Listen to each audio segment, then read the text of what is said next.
Nes taip išėjo, kad su Kristoferiu Nilsenu atvyko į pasaulio čempionatą du labai nedaug patirties turintys sportininkai ir manau, jog jų perspektyvos yra gana blankios. Zakari Bradfordui net nepavyko patekti į finalą.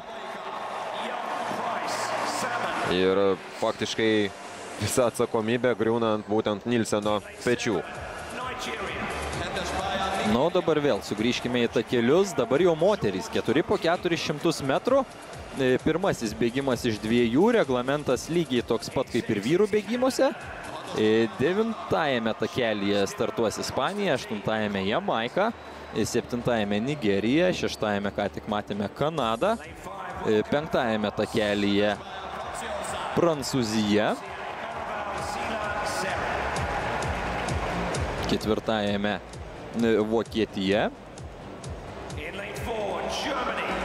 kuri taip pat yra labai pajėgi. Alisa Schmidt bėgs 2-ajame takelyje, gerai pažįstama atletė lengvosios atletikos mylėtojams. Na, o 3-ajame Nyderlandai. Femke Bol žinoma 4-ajame etape, o 2-ajame iššūkiai tiek Bol, tiek kitoms rinktinėms mes Lenkija, ten ir Natalija Kačmarek bus pasiryžusi finišuoti, turinti geriausią laiką be jokios abejonės tarp visų šios komandos narių. Labai įdomus pirmasis pusfinalis ir tik 3 pozicijos atnešančios garantuotą ir užtikrintą bilietą į finalą. Na, Lenkijos rinktinė buvo antra Tokijuje olimpinėse žaidynėse, antra Dohoje prieš paskutinį pasaulio čempionatą, bet labai jau daug pokyčių Lenkijos komandoje. Ir klausimas, ar tokios sudėties pakaks norint žengti į finalą. Aišku, yra Kačmarek, bet nėra Justinos Šventai, nėra Anos Kelbašinskos. Vytain taip pat nestartuoja.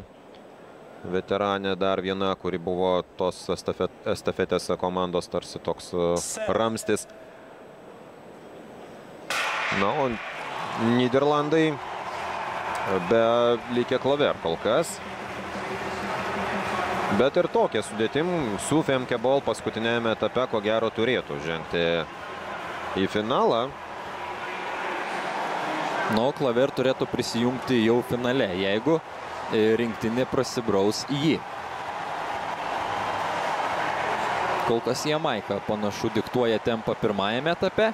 Žinoma, viskas gali labai greitai keistis. Lenkija atsilieka pačiame vidinėme takelyje. Nyderlandai, Vokietija taip pat netarp lyderių kol kas. Bet žinoma, viskas keisis sekančiuose etapuose. Cherokee Young perduos netrukus estafetę Nikishai Price. Jamaika pirmauja šioje estafetėje. Nyderlandų komanda taip pat turėtų jaustis neblogai.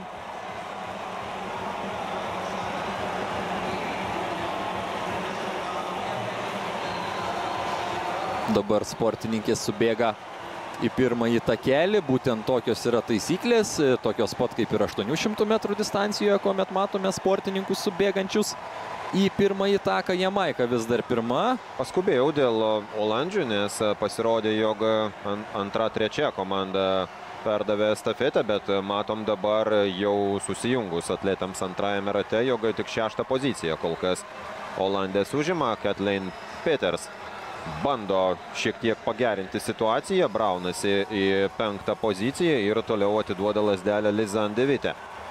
Schmidt iš Vokietijos taip pat gana prastai subėgo antrajame etape ir vokietės yra priverstos vytis lyderės. Jamaika vėlgi, kaip ir vyrų gretose, taip ir šiame bėgime labai užtikrintai bėga ši komanda ir panašu, kad jeigu niekas esminio neatsitiks, tai finale tikrai vietą turėtų. Alisa Schmidt dažnai laimė ne takuose, o įvairiuose gražiausios lengvaatletės rinkimuose. Žinomas yra toks faktas apie ją. Neseniai beje Erlingui Haalandui metė iššūkį, vienam iš stipriausių pasaulio futbolininkų, pasiūlė išmėginti jėgas bėgimo rungtyse įvairiuose nuotoliuose. Įdomu, ar Haalandas pritars tokiai idėjai. Jamaika ir toliau pirmauja ir tuoj pat už Nikišos Price nugaros finišavo antrajame etape kanadietė Liana Stivern. Gerai, kanadietės bėga. Femke Bol. Čia jau ketvirtas etapas, atleiskite, labai prašau atleisti. Čia jau Stacey Ann Williams kaunasi su Grace Conrad. Tokia porelė priekyje puškuoja. Na ir Femke Bol trečioje pozicijoje. Lenkija bando ją lenkti, būtent Natalija Kačmarek. Ir labai įdomi dvikova bus, nes dvi itin pajėgios sportininkės susiduria finišo tiesiojoje kovoje dėl patekimo į finalą. Būtent 3 pozicijos garantuoja vietą jame ir Femke Bol su Natalija Kačmarek. Petys į petį, akis į akį ir Femke Bol. Jaunoji Femke Bol nugali patyrusią Nataliją Kačmarek, kuri lieka 4 pozicijoje. Lenkija dar turės galimybę patekti į finalą, bet teks pabūti kambarėlyje ir palaukti, kaip susiklostys antrasis bėgimas. Ten bus ir amerikietės. Bus labai įdomu, bet ši akistata tarp Bol ir Kačmarek tikrai buvo įspūdinga ir labai įdomiai viskas susiklostė, kad dvi itin pajėgios sportininkės kovojo jau atrankoje ir kovojo jau dėl vietos finale. Femke Bol nieko neatsitiko ir siunčia linkėjimus mums bei visiems žiūrovams. Viskas tvarkoje. Finišo linija kirsta, košmarai pamiršti, psichologinės bėdos akivaizdu nekamuoja ir jokie košmarai Femkės Bol nekankino. Čia savotiškas praeities bliksnis, nes praėjusiu metu Europos čempionate 400 metrų distancijoje Femke Bol ir Natalija Kačmarek kovojo dėl aukso. Nyderlandų atletė finišavo pirma, o Kačmarek tenkinosi sidabro apdovanojimu, nors Femkei bėgti be barjerų tarsi yra toks antrailis dalykas, bet pernai Miunchene jį tiesiog nusprendė siekti tokio istorinio dalyko, dvigubino barjerus ir paprastą 400 metrų distanciją ir triumfavo abiejose. Ten Nigerija lazdelę pametė regis ir dėl to matyt grėsia sankcijos šiai komandai, bet ji nebuvo tarp pirmaujančių ekipų ir realios įtakos kelialapių į finalą dalybai neturėtų būti.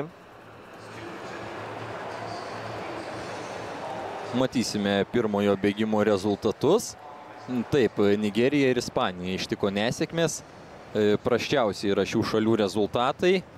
Nu, Jamaika, Kanada ir Nyderlandai keliauja į finalą. Jamaika pasaulio geriausias rezultatas pasaulyje šį sezoną yra užfiksuotas. Taigi tikrai tiek vyrai, tiek moteris yra pasirengę šturmuoti